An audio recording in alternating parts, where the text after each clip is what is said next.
Achievers அனைவருக்கும் இனிய வணக்கம். இன்றைக்கி நம்ம பார்க்கக்கூடிய பாடமானது தமிழ் இலக்கியங்கள் உணர்த்தும் வாழ்வியல் நெறிகளினுடைய அடுத்த பார்ட் வீடியோ பார்க்க போகிறோம்.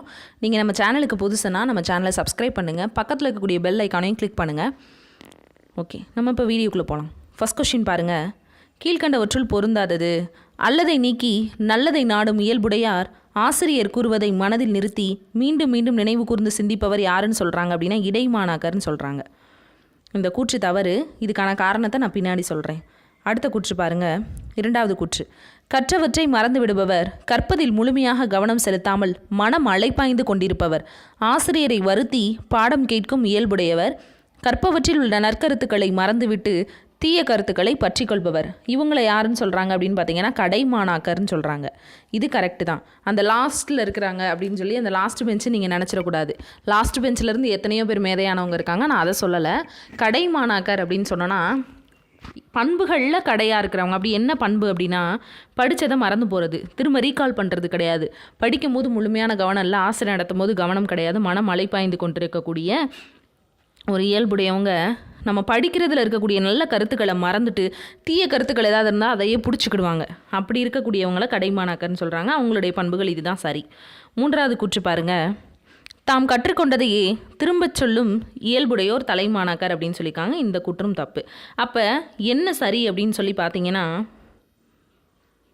அந்த முதலாவது கூற்றில் இருக்குது பார்த்தீங்களா, அல்லதை நீக்கி நல்லதை நாடும் இயல்புடையோர் ஆசிரியர் கூறுவதை மனதில் நிறுத்தி மீண்டும் மீண்டும் நினைவு கூர்ந்து சிந்திப்பவர் தான் யார்? தலைமாணாக்கர். யார்?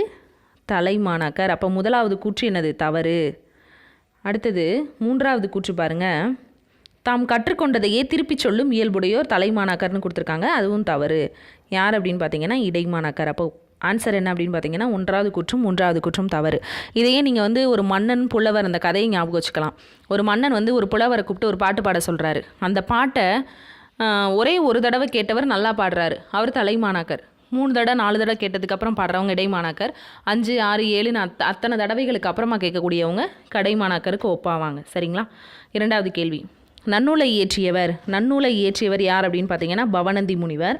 இதில் எழுத்து சொல்லுன்னு சொல்லி 2 அதிகாரங்கள் இருக்குது. நன்னூல் தொல்காப்பியத்தின் வழிநூலாக கருதப்படக்கூடிய ஒரு இலக்கண நூல். ஸோ நன்னூலை இயற்றியவர் பவணந்தி முனிவர். மூன்றாவது கேள்வி நம்ம இப்போ பார்த்தது தான். தொல்காப்பியத்தின் வழிநூல் எது? நன்னூல். அடுத்து நாலாவது கேள்வி. பின்வருவனவற்றுள் ஔவையாரால் பாடப்படாத நூல். ஔவையார் பாடின நூல்கள் என்னென்ன அப்படின்னு சொல்லி தெரிஞ்சுக்கிட்டோன்னா இந்த குழப்பம் நம்மளுக்கு வராது.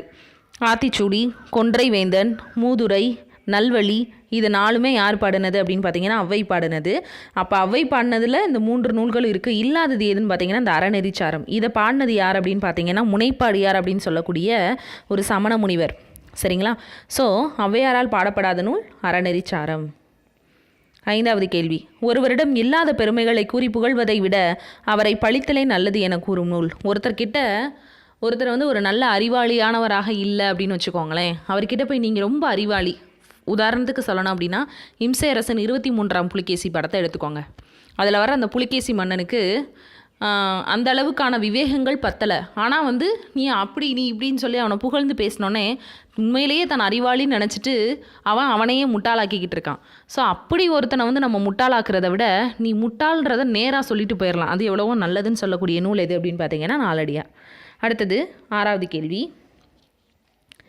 களர் நிலத்து பிறந்த உப்பினை சான்றோர் விளைநிலத்து நெல்லின் விழுதாக கொள்வார் என கூறும் நூல் அப்படின்னு கேட்டிருக்காங்க.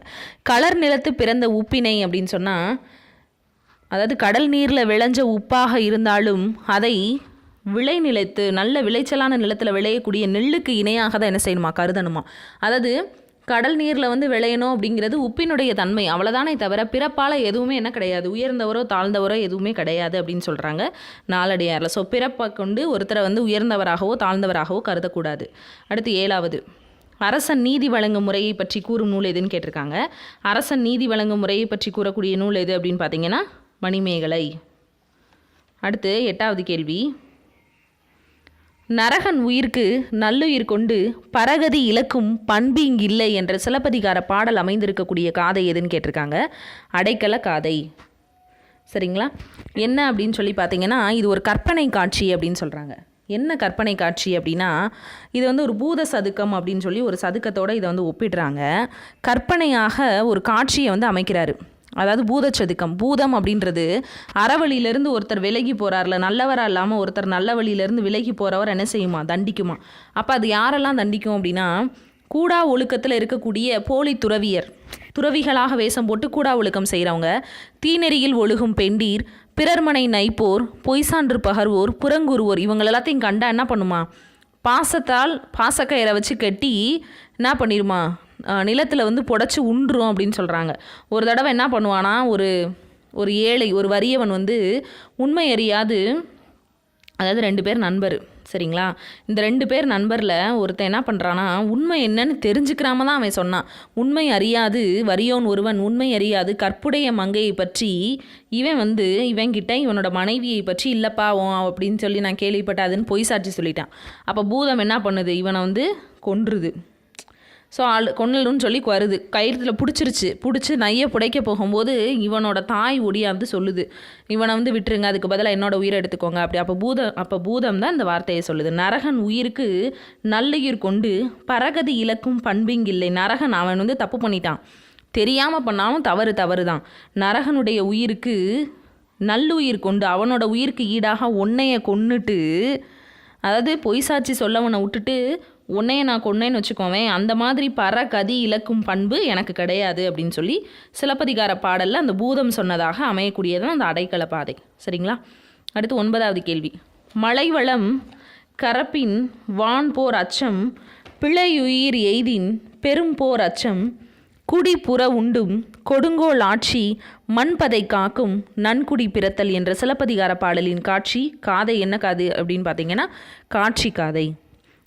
காட்சி கதை. அது மலைவளம் கரப்பின் வான்போர் அச்சம் அப்படின்னா, மலைவளம் பொய்த்து போனாலோ குடிமக்கள் தவறு செஞ்சாலோ அந்த மக்கள்லாம் யாரை தான் சொல்லுவாங்களாம், அந்த மன்னனையை, அந்த நன்குடி பிறந்த அந்த மன்னனை தான், கொடுங்கோல் ஆட்சி நடக்குது அப்படின்னு சொல்லிடுவாங்களாம். மலைவளம் கரப்பின், மலைவளம் நின்று போனாலும் வான்போர் அச்சம், பிழை உயிர் எய்தின் பெரும் பேர் அச்சம், குடிப்புற உண்டும் அப்படின்னு கேட்டிருக்காங்க. அதாவது குடிமக்கள் தவறு செஞ்சாலும் அதாவது மலைவளம் வந்து பொய்த்து, அதை வானம் பொய்த்து போனாலும் குடிமக்கள் தவறு செய்தாலும் கொடுங்கோல ஆட்சியால் தான் அந்த மாதிரி நடக்குது, அவன் நல்ல குடியில் பிறந்திருந்தானா நம்ம குடியில் நம்மள எல்லாத்தையும் காப்பாற்றிருப்பான் அப்படின்னு சொல்லி மன்னனை தான் பழிச்சிருப்பாங்களாம்.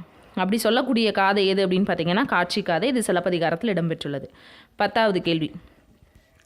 யானோ அரசன் யானே கல்வன் என கூறி உயிர் விட்டவர். நானும் அரசன், நான் ரொம்ப கல்வன் அப்படின்னு சொன்னது யார் அப்படின்னு பார்த்தீங்கன்னா, கோவலனை கொன்ற பாண்டிய நெடுஞ்செழியன். ஆக்சுவலாக அவர் சொன்ன மீனிங் வேறு. அவனை கொண்டு வந்து சிலம்பை கொணருகன்னு சொல்லுவார். அது கேட்குறவங்களுக்கு தப்பாக புரிஞ்சு அவனை கொன்றுவாங்க. அதுதான் நடந்தது.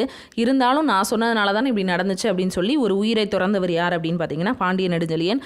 இது ரொம்ப ஒரு சிறப்புமிக்க ஒரு கூற்று. யானோ அரசன் யானை கல்வன், நானும் அரசை, நான் வந்து ஒரு கல்வன் அப்படின்னு சொல்லி அவர் வந்து சொல்லியிருப்பார். இது கண்ணகி நீதி கேட்க போகும்போது நடந்தது. அடுத்து 11வது கேள்வி. தன் கணவன் கல்வன் அல்லன் என கூறியவர் யார்?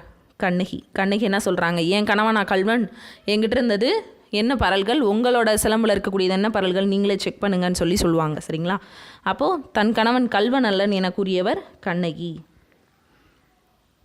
ஓகே. அடுத்து 12வது கேள்வி.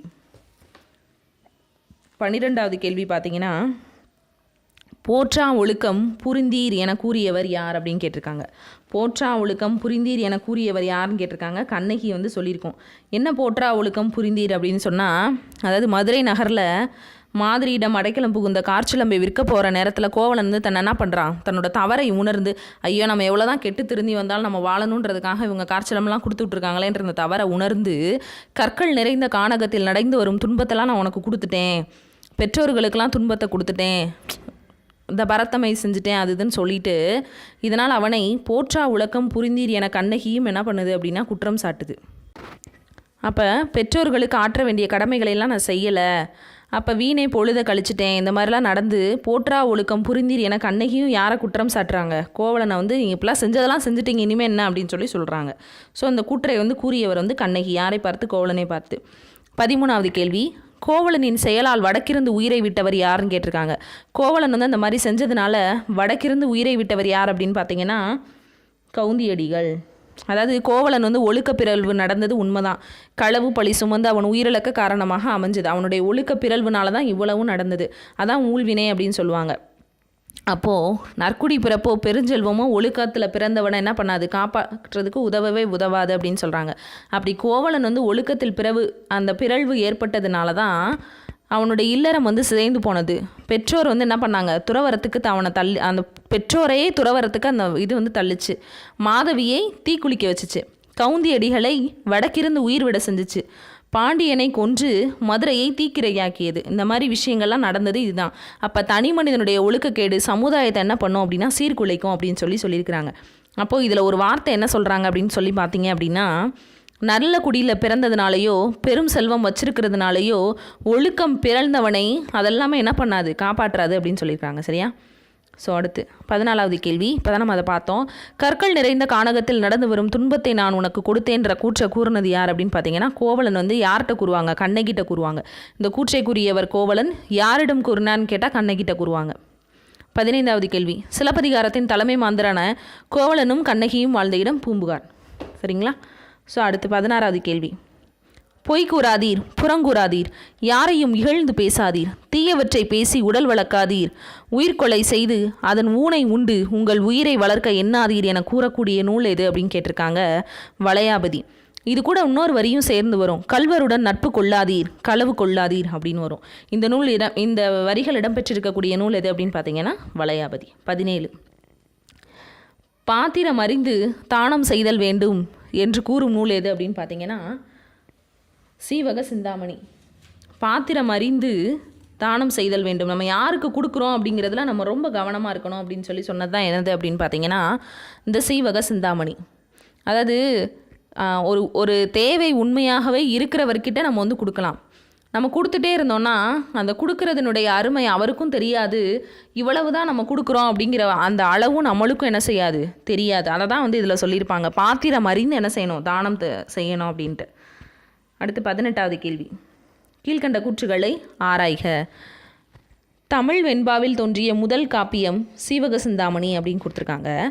தமிழில் வெண்பாவில் வந்து சீவக சிந்தாமணி தோன்றலை, அது வந்து ஒரு தவறானது. தமிழ் விருத்தப்பாவில் தோன்றிய முதல் காப்பியம் எது அப்படின்னு பார்த்தீங்கன்னா விருத்தப்பா. தமிழில் விருத்தப்பாவில் தோன்றிய முதல் காப்பியம் எது அப்படின்னு கேட்பாங்க. விருத்தப்பாவில் தோன்றிய முதல் காப்பியம் எது? சீவக சிந்தாமணி. விருத்தப்பாவில் தோன்றிய முதல் காப்பியம். இது வந்து ஒரு பௌத்த காப்பியம்னு கொடுத்துருக்காங்க. அப்போ 1வது கூற்று தவறு. 2வது கூற்றும் பாருங்கள், இது ஒரு பௌத்த காப்பியம்னு கொடுத்துருக்காங்க, தவறு. இது வந்து ஒரு சமண காப்பியம். இது வந்து ஒரு சமண காப்பியம். 3வது கூற்று பாருங்கள், இளங்கோவடிகள் ஒரு சோலையில் நடந்த காட்சியின் மூலம் நிலையாமை என்னும் கருத்தை வந்து என்ன பண்ணுறாரு அப்படின்னா விளக்குறாரு அப்படின்னு கொடுத்துருக்காங்க. சீவக சிந்தாமணியை இளங்கோவடிகள் எழுதலைங்க. யார் எழுதுனாங்க? திருத்தக்க தேவர். சரியா? அப்போ சோலையில் நடந்த ஒரு காட்சி மூலமாக நிலையாமை அப்படின்ற ஒரு கருத்தை வந்து என்ன பண்ணுறாங்க அப்படின்னா விளக்குறாங்க. அடுத்த 4வது, சீவகனின் தந்தை கட்டியங்காரம் அப்படின்னு கொடுத்துருக்காங்க. கிடையாது. சீவகனின் தந்தை சச்சந்தன் அப்படின்னு சொல்லுவாங்க. அவரோட பேரை சச்சந்தன் அப்படின்னு சொல்லுவாங்க. சரிங்களா? ஸோ கொடுத்துருக்கக்கூடிய அனைத்து கூற்றுமே என்னது? தவறு. 19வது கேள்வி. கணிகை மகள் என அழைக்கப்பட்டவர். இது ரொம்ப முக்கியமான கேள்வி. நாடகமேத்தும் நாட்டிய கணிகை அப்படின்னு சொல்லி கொடுத்தாங்கன்னா அது யாரை குறிக்கும்? மாதவியை குறிக்கும். நாடகமேத்தும் நாட்டிய கணிகைன்னு சொன்னால் மாதவி. கணிகை மகள் அப்படின்னு சொன்னால் மாதவியினுடைய மகளான மணிமேகலையை குறிக்கும். 20வது கேள்வி. உலகில் நடைபெறும் பல குற்ற செயல்களுக்கு பசிப்பினியே காரணம் என உணர்த்தும் நூல் எதுன்னு கேட்டிருக்காங்க. மணிமேகலை. சரிங்களா? இன்னும் ஒரு இன்ஃபர்மேஷன் என்ன அப்படின்னா, இந்த கணிகை மகள் என அழைக்கப்பட்டவர் வந்து மணிமேகலை தான். இதை வந்து இவங்களை கணிகை மகள் அப்படின்னு சொல்லி கூறுனது யார் அப்படின்னு பார்த்தீங்கன்னா ஒரு சோழ மன்னன் தான் என்ன பண்ணியிருப்பார் அப்படின்னா சொல்லியிருப்பார். சரிங்களா? ஓகே. 20வது கேள்வி. உலகில் நடைபெறும் பல குற்ற செயல்களுக்கு பசிப்பினியே காரணம் என உணர்த்தும் நூல் எது அப்படின்னு பார்த்தீங்கன்னா மணிமேகலை. பசிப்பினியை போக்குனாங்கன்னா குற்ற செயல்கள் நடைபெறதுலேருந்து தடுக்க முடியும் அப்படின்னு சொல்லியிருக்கிறாங்க. உண்மைதான். சிலருடைய வறுமையை என்ன பண்ணுது அப்படின்னா திருட்டு மாதிரியான விஷயங்களுக்கு காரணமாக அமைகிறது. சிலருடைய வறுமை என்ன பண்ணுறாங்க அப்படின்னா செல்வத்தை அதிகமாக சேர்த்து வைக்கணும் அப்படிங்கிற ஒரு எண்ணம் அதுவே அதிகமாக வளர்கிறதுக்கு ஒரு காரணமாக அமையுது. 21வது கேள்வி. மனித சமுதாயத்திற்கு அடிப்படையான தேவைகளான உணவு, உடை, உறையுள் ஆகியவற்றை வழங்குவது அறம் என்று கூறும் நூல் எது அப்படின்னு கேட்டிருக்காங்க. மணிமேகலை. மனித சமுதாயத்திற்கு அடிப்படை தேவைகளை கொடுக்கறது தான் என்னது? அறம் அப்படின்னு சொல்லி இந்த மணிமேகலை நூல் சொல்லுது. அதனால தான் உலகில் நடைபெறும் பல குற்றங்களுக்கு பசிப்பினி தான் காரணம்ன்றதும் அதை உணர்த்தும். 22. அரசனது காவல் இல்லாமையால் மாமுனிவர் தவமும் மகளிர் கற்பும் இல்லையாகும். கன்றை இழந்த பசுவின் துயரத்தை போக்க தன் மகனை தேர்காலில் இட்டு முறை செய்த மனுநீதி சோழனின் மரபில் ஒரு தீவினையாளன் என்று கூறியவர் அப்படின்னு கேட்டிருக்காங்க. இது உதயகுமாரனின் தந்தை தான் அந்த வார்த்தையை சொல்லியிருப்பார். என்ன சொல்வார் அப்படின்னு சொல்லி பார்த்தீங்கன்னா, காயச்சண்டிகையினுடைய கணவர் இருக்கார்ல, அவர் காயச்சண்டிகையின் கணவன் காஞ்சனால் கொல்லப்படுறாரு. இதுக்கு தான் உதயகுமாரனோட தந்தை இதை சொல்லியிருப்பார். சரிங்களா? அப்போது காயச்சண்டிகையினுடைய கணவன் காஞ்சகனால் கொல்லப்படுறாரு. இதுக்கு உதயகுமாரனோட தந்தை சொன்ன ஒரு கூற்று, அரசன் இல்லாததுனால தான் மாமுனிவர் தவமும் மகளிர் கற்பும் இல்லையாகும். கன்றை இழந்த பசுவின் துயரத்தை போக்க தன் மகனை தேர்காலில் இட்டு முறை செய்த மனுநீதி சோழனின் மரபில் ஒரு தீவினையாளன் அப்படின்னு சொல்லியிருப்பார். 23வது கேள்வி. இசையில் வல்லவன், சிறந்த சிவபக்தன், தோல் வலிமை உடையவர், 8 திக்கு யானைகளுடன் போரிட்டு மார்பில் விழுப்புண் பெற்று வெற்றி கண்டவர் யாரை சொல்லியிருக்காங்க அப்படின்னா ராவணன். ராவணனுடைய நல்ல குணங்களாக இதெல்லாம் பார்க்கப்படுது. அதோடு தன்னோட தனையன் செய்ததையும் இடித்துரைக்க தயங்காத துணிவு மிக்கவனாக கொண்ட கும்பகர்ணன், தந்தை சொல்லுக்கு கட்டுப்பட்டு போரில் ஈடுபடக்கூடிய இந்திரஜித்தன், மேகநாதன், இந்த மாதிரி வீரமிக்க புதல்வர்களை சுற்றமாக கொண்டவர் தான் யார்? ராவணன் இருந்திருப்பார். 24வது கேள்வி. அனைத்து அறத்திற்கும் அடிப்படையாக கம்பன் கூறுவது, எல்லா நல்ல விஷயங்களுக்குமே பேசிக் என்ன அப்படின்னா கல்வி தான். அதனால தான் நிலம் படித்தவன் செய்கிற வேலையாக நம்மளை கேட்பாங்க. சரிங்களா? 25. ஏகம் முதல் கல்வி முளைத்து எண்ணில் கேள்வி ஆகும், முதல் தின்பனை போக்கி அருந்தவத்தின் என கூறும் நூல் எது அப்படின்னு பார்த்தீங்கன்னா கம்பராமாயணம். கல்வி அப்படின்றது வித்து மாதிரி முளைத்து, ஒரு செடிக்கு நம்ம எப்படி ஒரு விதை வைக்கிறோமோ அந்த விதை மாதிரி என்ன பண்ணணுமா, முளைச்சு, ஏகம் முதல் கல்வி முளைத்து, விதை மாதிரி முளைத்து எழுந்து மேல் எழுகிறதாம். சரிங்களா? அந்த இதுதான் கேள்வி அப்படிங்கிற கிளையை பரப்பி நம்மளுடைய அறிவை விரிவடைய செய்யுது அப்படின்னு சொல்கிறாங்க. கல்வி கேள்வியால் என்ன செய்யும், அறிவு விரிவடையும் அப்படின்னு சொல்கிறாங்க. இப்படி இடம் பெற்றிருக்கக்கூடிய வரிகள் எந்த நூலில் இருக்குது அப்படின்னு பார்த்தீங்கன்னா கம்பராமாயணத்தில் இருக்குது. இந்த வீடியோ உங்களுக்கு பயனுள்ளதாக இருந்திருக்கும் நான் நம்புகிறேன். மீண்டும் அடுத்த வீடியோவில் நான் உங்களை சந்திக்கிறேன். நன்றி, வணக்கம்.